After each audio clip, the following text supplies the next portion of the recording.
7.3 Power functions and function operations. Essential question, how do you perform operations with functions? How do you work with compositions of functions? Okay, so we got a lot of stuff here that we're going to learn that's kind of new to us today.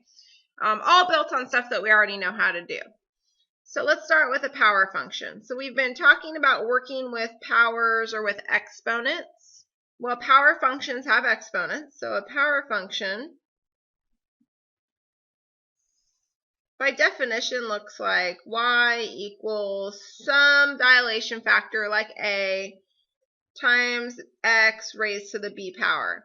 So your inputs and outputs, this is your base here is your input, but your base is being raised to some power. So that's a power function.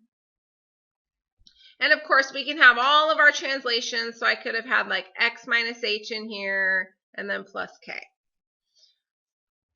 Now, when b is positive, we have a polynomial function, just like you're used to, just like we studied in last chapter.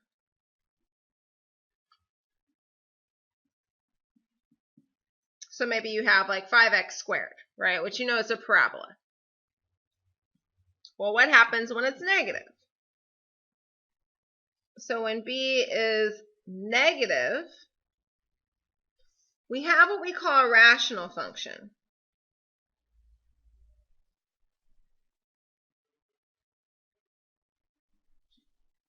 These you have not seen before. We will talk more about these rational functions in future chapters. But an example might be, let's say y equals 5x to the negative 1. Well, really, that's the same as y equals, instead of having x in the numerator, we'll drop it to the denominator, 5 over x. That's not a polynomial function. That's not something that you're used to. And let me just show you a quick picture of what that thing's going to kind of look like. These rational functions, when x is in the denominator, some discontinuities happen. So some breaks in the graph sometimes happen. And for example, in this graph, you would have actually two branches. Look something like this. Right? This is your x-axis, this is your y-axis. And so we have some domain restrictions. In this graph, x is never going to equal 0.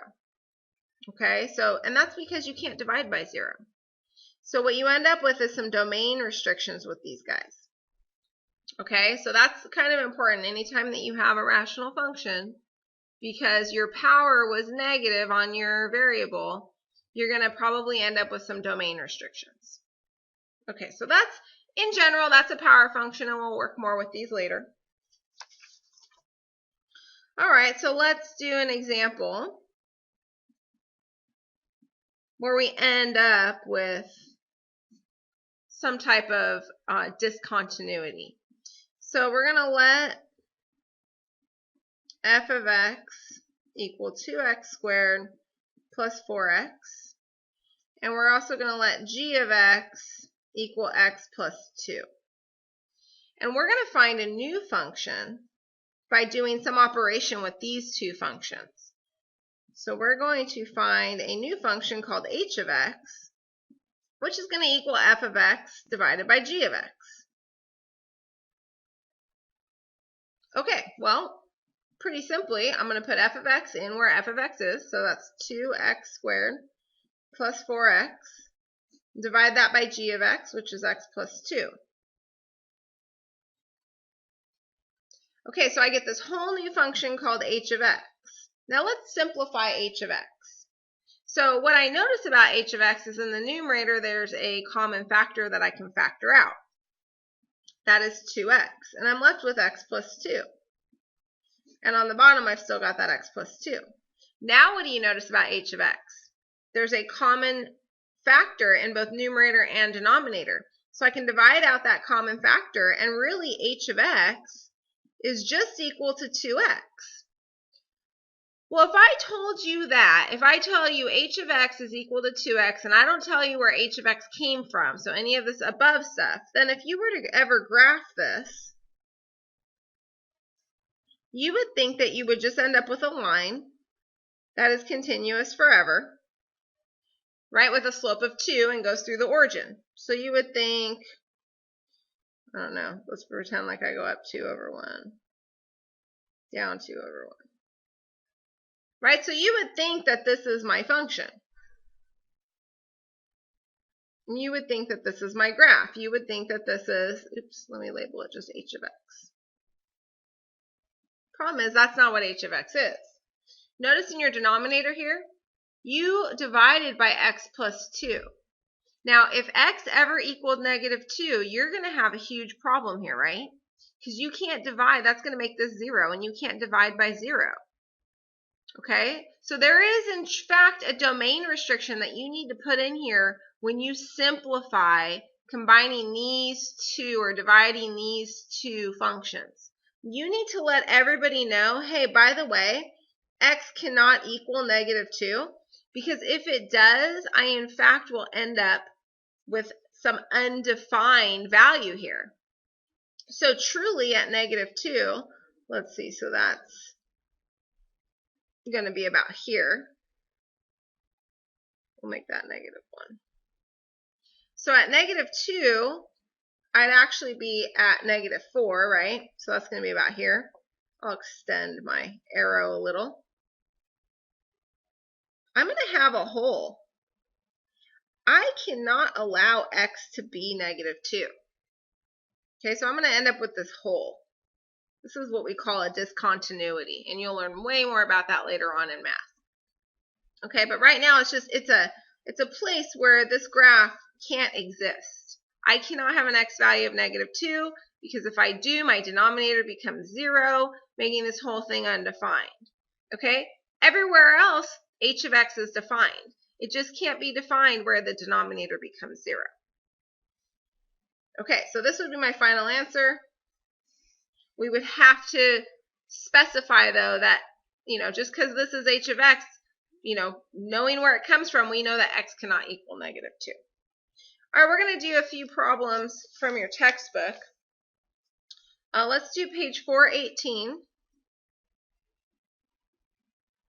We're going to do 5 through 8.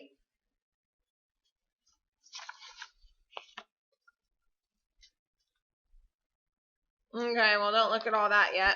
But it says, let f of x equal 4x and let g of x equals x negative 1, x minus 1. Perform the indicated operation and state the domain. Okay, so I am given the fact that f of x is equal to 4x and g of x is equal to x minus 1. Oops, we don't need that. And I'm going to do some operations with those. So let's start with number 5. These are probably like adding two functions together. You're very familiar with this. This is very simple. So you're just going to take what f of x is, you're going to add what g of x is. So when I do this, let's see, best way to write this, I think I'll just write it down here. F of x is 4x, and I'm adding to it g of x, which is x minus 1.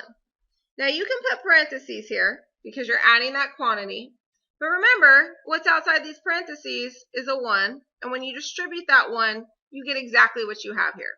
So really it's 4x plus x, distribute the 1, minus 1. So altogether this becomes 5x minus 1. Okay?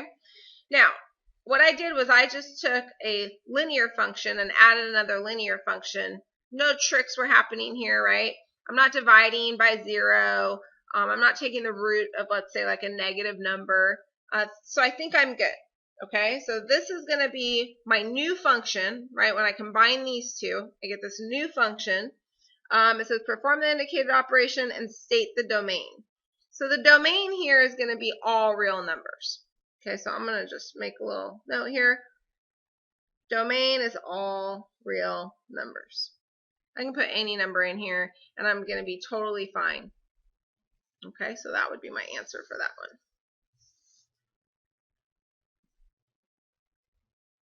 Next one, we're going to subtract. Now this one is similar to subtracting any polynomials.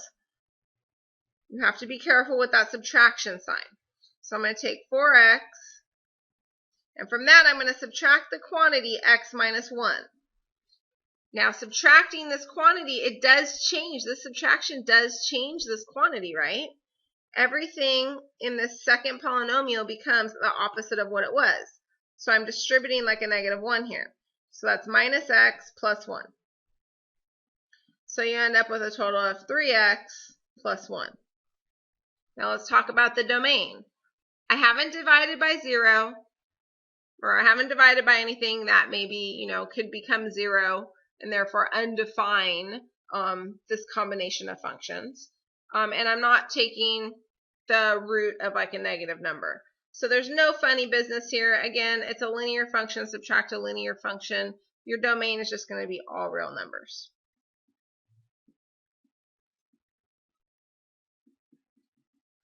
The trick comes when you start dividing these things.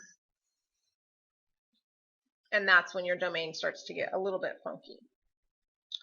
All right, let's try 7. So now I'm going to multiply. I'm going to do f of x times g of x, which you know how to do this. We've been practicing this quite a bit. So you're going to have 4x times the quantity. G of x is x minus 1. So now, taking a linear function, multiplying it by a linear function, you're going to end up with a quadratic function. You're going to have 4x squared minus 4x, which is a parabola. Now, think about a parabola. Are there any domain restrictions on a parabola? No. A parabola can be all positive x values and all negative x values, including 0. So once again, your domain is all real numbers.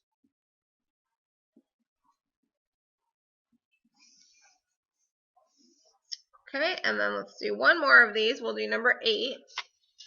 So number 8, now you're dividing. And division is usually where these will get tricky.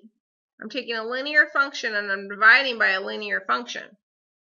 So I'm going to have, I'll just go off to the side, sure. I'm going to do 4x divided by x minus 1. Okay, so see if you can simplify this. So are there any common factors in the numerator and the denominator? Well, the numerator has factors of 4 and x. The denominator just has a factor of x minus 1. So nothing can be divided out. Okay, so this is the function I'm going to be left with. Now, let's talk about the domain.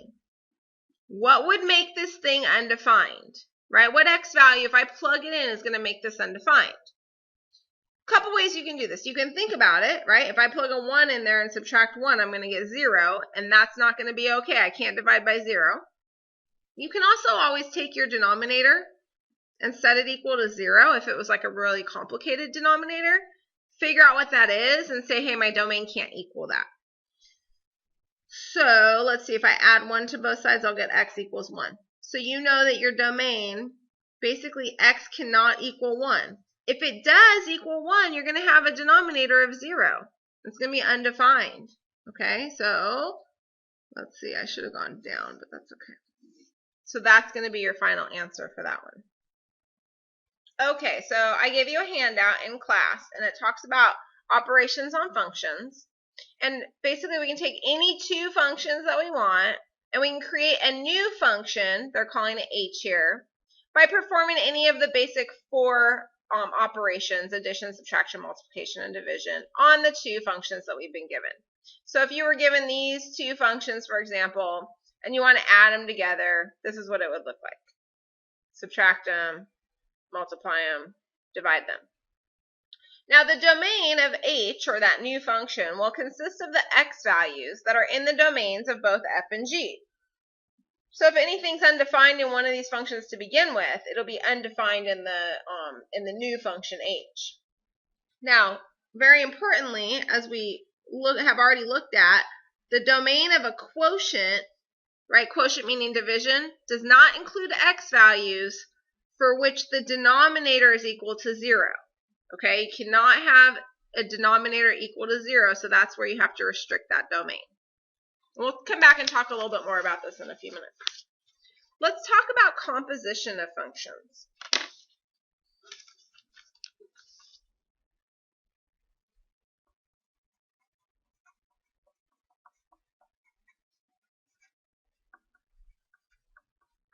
This will be very new to you.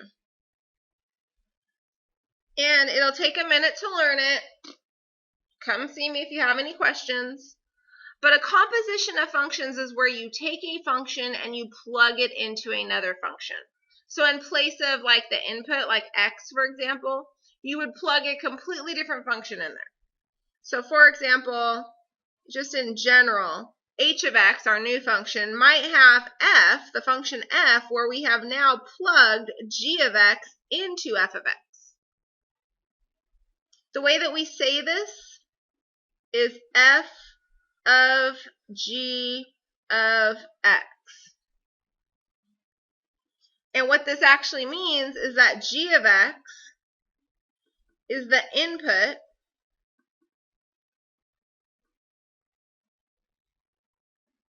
of function f,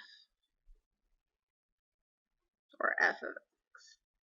So in f of x, wherever we see an x, we're going to plug in the function g of x.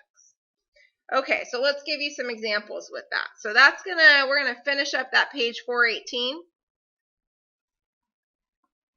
I'm gonna do numbers 9 and 10 here, because those are compositions of functions. Okay, so same functions, we're gonna do f of x equals 4x, and g of x is equal to x minus 1. Now number 9 has us actually do the f of g of x. So what I'm going to do is I'm going to take function f, and everywhere that I see an input, instead of putting just x there, I'm going to take my other function, the inside function here, which is g of x, and I'm going to plug it in for x. Right? So f of x is 4x, but instead of putting x for my input, I'm going to actually plug g of x in there. So what we actually get here is 4x minus 4. Nothing funky has happened here, right? Both of these were linear functions. I'm coming up with a linear function when I put one in the other. So my domain here is all real numbers. Nothing too tricky about that guy. Okay, let's try another one. Let's try 10. So we're going to go the other direction now. I'm going to take g, and into g I'm going to plug f of x. So I'm going to take this function, and wherever I see an input, I'm going to put f, right? So here's my input. That's where x is, right? That's x is always your input. And I'm going to take f of x, and I'm basically going to plug it in there. So instead of having x minus 1, I'll have 4x minus 1. Now again, I put a linear function into a linear function. I got a linear function. Nothing too tricky has happened here, so your domain will be all reals.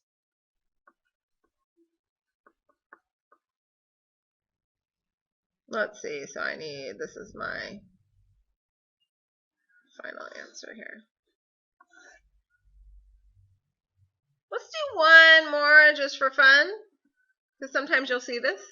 What if I tell you to put f of x into f, right? So f of x is going to be my input for my original function f of x. So I'm going to put, wherever I see an input, I'm going to put this function in for that input. Okay, so I'll keep the 4, but instead of having just x as my input, I have all of f of x as my input, right? This is the inside of the function. This part right here is my input. Okay, so instead of having x as my input, I have f of x as my input. F of x is 4x. Okay, so that's going to give me 16x. And once again, my domain, that's just a linear function. My domain is all real numbers.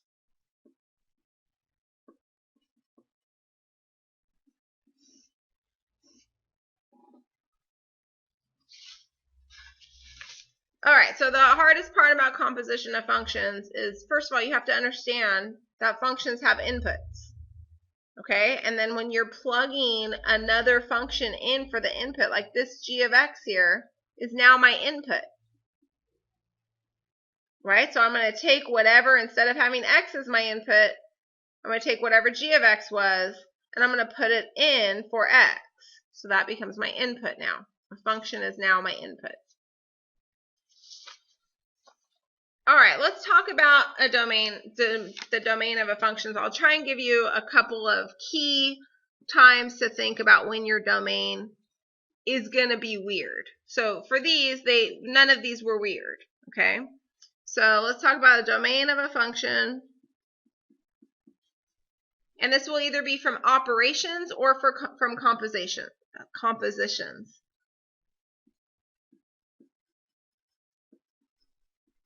Operations, the addition, subtraction, multiplication, division.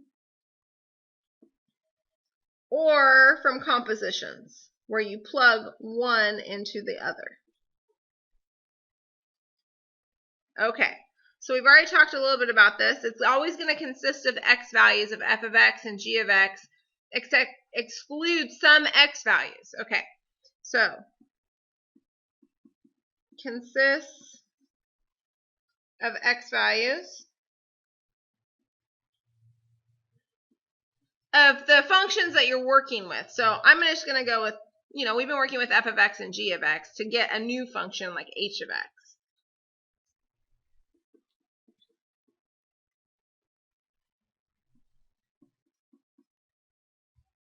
Except sometimes there are issues.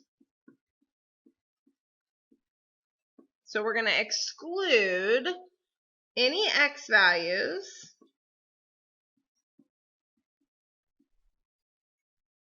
that result in there's two things. First one, can't divide by 0. So the first one, division by 0.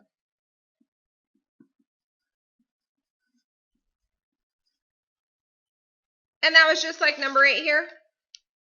Let's see, number 8. Can't divide by 0, right? So we had to say that the domain had a restriction. X can't equal 1. Okay? So this is like number 8.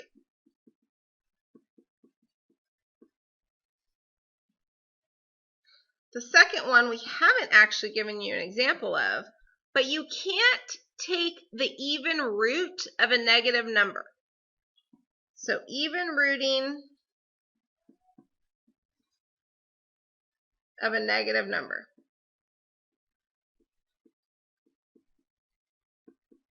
Let me give you some examples of that. Okay, so if I were to take, let's say I have a function that says y is equal to the square root of x. Well, I can't take square roots of negative numbers and not get imaginary units, right? So in this case, my domain here would be that x should be greater than or equal to 0 in order to keep this in the real number system. Okay, well, what if I gave you something like y equals the square root of x minus 3? Well, now basically everything from 3 and below, I should say below 3, would be an issue, right? Because I know that whatever's under here needs to really be a positive number. So I know that x minus 3 must be greater than or equal to 0. Well, if I solve that, I know then that x has to be greater than or equal to 3, right? Because if I put 2 in here, I'm going to have negative 1. If I take the square root of negative 1, I get an imaginary unit, and so on and so forth, okay? So in this scenario, for my domain restriction, I would say, yep, x has to be greater than or equal to 3, because 3 will make that 0, and everything bigger than 3 will make that positive. Now, notice I said even rooting. I didn't say just any root, because, let's come over here. If I take the cube root of negative 1, well, it's just negative 1. Because negative 1 cubed equals negative 1, right? If I take the 9th root of negative 1, same thing. I just get negative 1. And that's because, any negative number, let's use negative 1, raised to any odd power like 9, well, it's still just going to be negative 1. It's still going to be a negative. Okay, so when you're thinking about the domains of your functions, you don't want to divide by 0, so you got to restrict anything that's going to make your denominator equal to 0. And also even rooting. You can't take the even root of a negative number. So you really got to think about what that means. Okay, let's go back to that handout that I gave you. I've got one more problem for us to work on. The heart rate. So for a mammal, the heart rate, R, is in beats per minute. Okay, so let's think about this. So this R here, this is in beats per minute. I'll come back to that. And the lifespan, S, this function here, is in minutes, are related to body mass, M. So the M is the inputs for both of these functions in kilograms by these formulas. Find the relationship between body mass and average number of heartbeats in a lifetime. Okay, so again, this right here is my heart rate. Okay, so maybe I'm going to go ahead and put that. This is, so R is in beats per minute.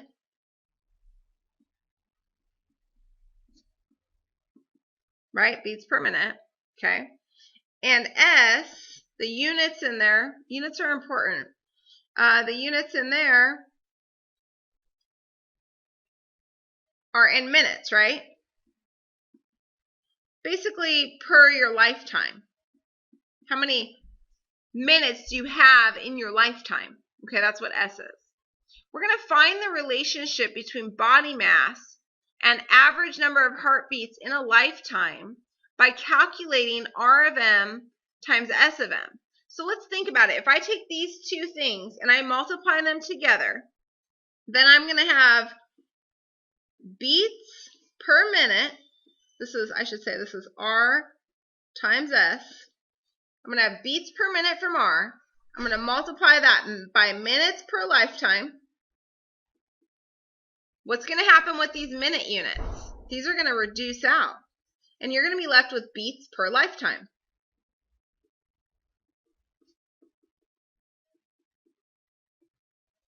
And that's what they're asking us to do, right? We're going to find this relationship about the average heartbeats in a lifetime by calculating R of M times S of M, and we'll explain the results. Well, I think that this explains why we end up with beats per lifetime when we multiply R times S. Now we're going to have to do a little bit of tricky multiplication here because, look, these things are pretty ugly, okay? All right, so when I take R and I multiply it by S, I already know what my units are. That's half the battle. Now let's actually take these polynomials and multiply them. So I'm going to have 241, and this is all multiplication, okay, so times m to the negative 0.25. And I'm going to multiply that by, okay, I got the 6. I'm not going to use an x, I'm going to use a dot, okay, times 10 to the 6 times m to the 0.2. Everything here is just multiplication. Like, I wouldn't distribute this because there's no addition or subtraction. You distribute over addition or subtraction. So truly, when I look at this, this is 241 times m to the negative 0.25 times 6 times 10 to the 6 times m to the 0.2. Okay, it's just a bunch of multiplication. Let's take the 241 and the 6, and let's multiply those together first. So 241 times 6 gives me 1,446. Okay, now I'm going to leave this in scientific notation, so times 10 to the 6th power. Now let's deal with the m's, right? Not that these are like terms, it's just that they have like bases. So what should I be doing with those exponents? That's right, I should be adding them together. Okay, so 0.2 minus 0.25 is actually going to give you negative 0.05. So this will be an m to the negative, I'll put a 0.05. Okay, so truly that's a great answer right there. Okay, and this is beats per lifetime.